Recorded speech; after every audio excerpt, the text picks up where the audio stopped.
Do you weigh the same as the factory test riders that were responsible for deciding the final spring rates for your dirt bike?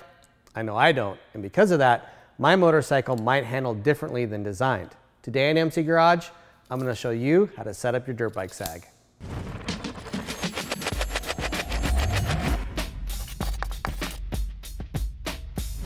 Manufacturers set up suspension for an average weight rider. In most cases, that can be anywhere from about 160 to 180 pounds. It may even be lighter for smaller displacement machines. In order to get the most out of your suspension and handling, you need to set the bike up for your weight. The first step in this is setting your sag. Sag is how much the bike settles on the rear suspension from full extension. There are two measurements of sag. First is race sag. This is with the rider on the bike. And the second is static sag. That is where the bike sits under its own weight. Ari did an excellent video on setting up street bike sag, and I'll put that link down below. But it's very similar to how we're gonna go and set up this dirt bike sag.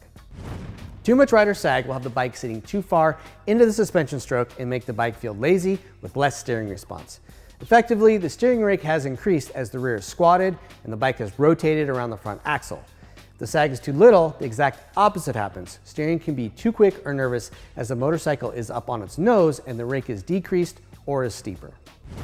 How do you set the sag? It's pretty simple and requires only a little bit of math, a few tools, and some help from friends.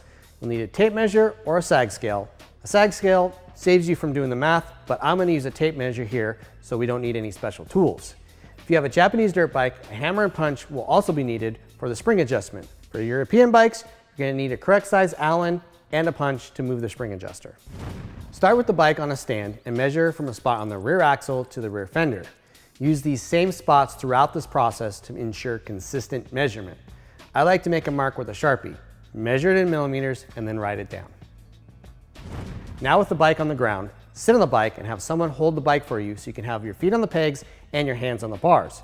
Position yourself in a neutral spot on the seat, not too far forward and not too far back. Also, you need to wear all of your gear. That includes your helmet, chest protector, backpack, or whatever else you use when you're riding. Every pound of weight makes a difference on the adjustment. Give the bike a couple bounces to find the settling point on your bike. Then, have someone measure the distance between the 2 points. Subtract the measurement of you on the bike from the bike on the stand. This is your race sag. You want it to be around 100 millimeters, but check your manual for exact measurements. You can also slightly alter that sag to fine-tune how you want the bike to handle. More sag for better stability off-road or less for quicker handling on the track. Just 5 millimeters can make a noticeable difference. If you have too much sag, a number over 100 millimeters, you will need to add more spring tension or preload. Too little, that's less than 100 millimeters, you will require less preload. Loosen the spring preload locker. This is either a jam nut on a Japanese model or a clamp on European bikes. Then tighten or loosen the preload adjuster accordingly.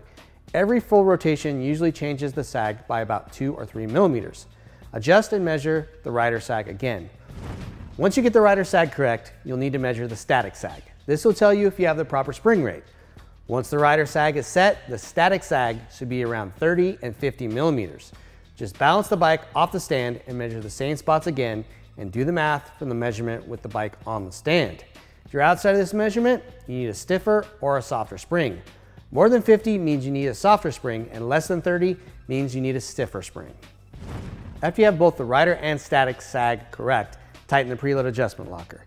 Now that you have the sag set, see if you can tell a difference in the handling. I bet you will. A quick word before we sign out. We need your help and expert opinion.